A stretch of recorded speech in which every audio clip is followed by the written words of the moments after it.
السلام عليكم ورحمة الله وبركاته. إن الحمد لله نحمده ونستعينه ونستغفره ونعوذ بالله من شرور أنفسنا ومن سيئات أعمالنا.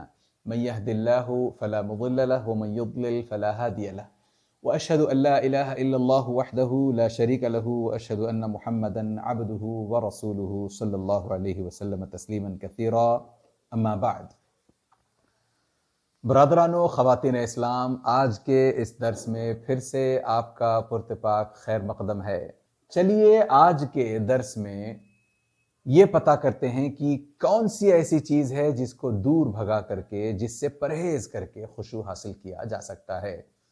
نبی کریم صلی اللہ علیہ وسلم کے فرامین کے مطابق کسی بھی شخص کو کسی بات کرنے والے کے پیچھے یا کسی سونے والے کے پیچھے نماز پڑھنی نہیں چاہیے۔ امام ابو داؤد رحمہ اللہ اپنی سنن میں یہ حدیث لے آتے ہیں اور یہ امام البانی رحمہ اللہ نے حسن درجے کی حدیث قرار دیا ہے۔ اسے حدیث کا نمبر ہے 694 694۔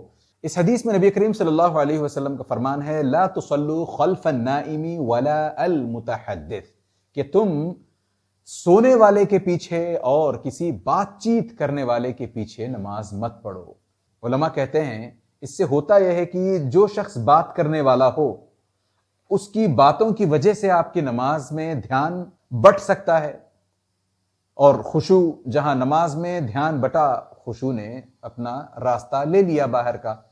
اسی حساب سے جب کوئی سونے والا ہو اور اس کے پیچھے نماز پڑھی جا رہی ہو، وہ ہمارے سامنے سویا ہوا ہو اور ہم اس کے پیچھے نماز پڑھ رہے ہوں، تو اس کا بھی احتمال ہوتا ہے کہ اس سونے والے کا اگر کسی وجہ سے سطر ہٹ جائے تو پھر وہ بھی ہماری نماز میں خلل کا اور نماز میں دھیان بٹنے کا اور پھر خشوع کے جانے کا سبب بن سکتا ہے۔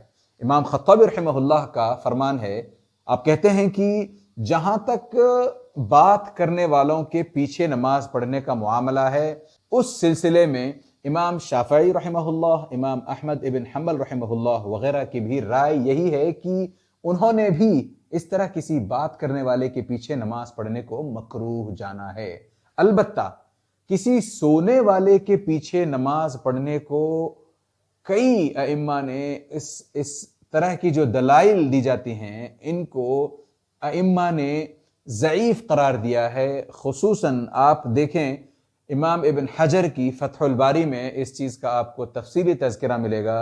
امام صاحب رحمہ اللہ فرماتے ہیں کہ نبی کریم صلی اللہ علیہ وسلم خود نماز پڑھتے تھے، جبکہ عائشہ رضی اللہ تعالی عنہا نبی کریم صلی اللہ علیہ وسلم کے سامنے سویا کرتی تھیں، لیٹا کرتی تھیں عائشہ رضی اللہ تعالی عنہا، اور نبی کریم صلی اللہ علیہ وسلم نماز پڑھا کرتے تھے۔ تو اس میں اگر کوئی قباحت نبی کریم صلی اللہ علیہ وسلم نے نہیں بتلائی ہے تو اس طرح کی دلائل کو سامنے لا کر کے اس سلسلے میں یہ بات کہنا کہ سونے والے کے پیچھے نماز نہ پڑھی جائے یا نماز پڑھنا مکروہ ہے، یہ صحیح نہیں لگتا۔ اس طرح کی باتوں کو ضعیف قرار دیا ہے ائمہ کرام نے۔ میں نے جو ابھی حدیث آپ کے سامنے رکھی کہ نبی کریم صلی اللہ علیہ وسلم نماز پڑھ رہے ہوتے اور عائشہ رضی اللہ تعالی عنہا ان کے سامنے لیٹی ہوتی ہیں، امام بخاری کی 997 نمبر کی حدیث میں یہ چیز آپ کو مل جائے گی۔ نبی کریم صلی اللہ علیہ وسلم کے بارے میں آتا ہے کان النبی یصلی، عائشہ رضی اللہ تعالیٰ عنہ فرماتی ہیں کان النبی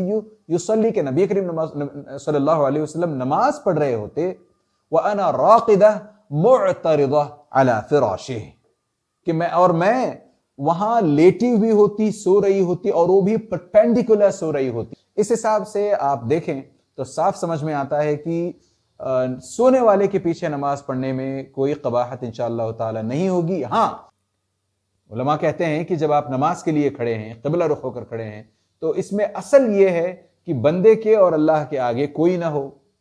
اب یہ کیسے ہو گیا کہ اس کے سامنے کوئی ہو بھی اور وہ لیٹا بھی ہوا ہو یا کوئی اور چیز باتوں میں لگا بھی ہو اور یہ صاحب نماز اسی طریقے سے اس کے سامنے پڑھنے لگیں، کیونکہ اس سے پھر ان کی نماز میں خلل ضرور واقع ہوگا۔ تو اس حساب سے احتیاط یقیناً ضروری ہے۔ ہاں، یہ اور بات ہے کہ اس زمانے میں نبی کریم صلی اللہ علیہ وسلم کے دور میں گھروں میں بجلی نہیں ہوا کرتی تھی، لہٰذا مجاہد رحمہ اللہ، طاؤس رحمہ اللہ وغیرہ نے اسے مکروہ جانا ہے کہ اس طرح سونے والے کے پیچھے نماز پڑھی جائے۔ ہم آج جس قسم کے ماحول میں رہتے ہیں انشاءاللہ تعالی ہمیں اس طرح کی کوئی پریشانی نہیں ہے کہ ہم اتنے کم یا اتنے تنگ گھر میں رہتے ہوں کہ ہمارے سامنے کوئی سوئے اور ہم نماز پڑھیں۔ ایسے معاملات شاذ و نادر ہی پیش آتے ہیں، لہٰذا ہم تمام کو چاہیے کہ ہم کسی بھی بات کرنے والے کے پیچھے تو بالکل نماز نہ پڑھیں، اور اگر احتیاط کر سکتے ہوں تو سونے والے کے پیچھے بھی نماز نہ پڑھیں، یہ بہتر ہی ہوگا انشاءاللہ تعالی، والعلم عند اللہ۔ اس سے یہ بھی سمجھ میں آیا کہ کچھ لوگ جو یہ کہتے ہیں کہ کسی عورت کا کسی نمازی کے سامنے ہونا اس کی نماز کو باطل کرتا ہے، ایسی کوئی بات نہیں ہے، اس سے یہ بات بھی ثابت ہوتی ہے۔ اللہ عز و جل سے دعا ہے کہ اللہ عز و جل ہمیں ہر قسم سے اپنی نمازوں میں خشوع برتنے کی، خشوع لے آنے کی توفیق عطا فرمائے، آمین یا رب۔ وصلی اللہ علی نبینا محمد وعلی آلہ وصحبہ اجمعین۔ السلام علیکم ورحمۃ اللہ وبرکاتہ۔ سبحانک اللہم وبحمدک، اشہد ان لا الہ الا انت، استغفرک واتوب الیک۔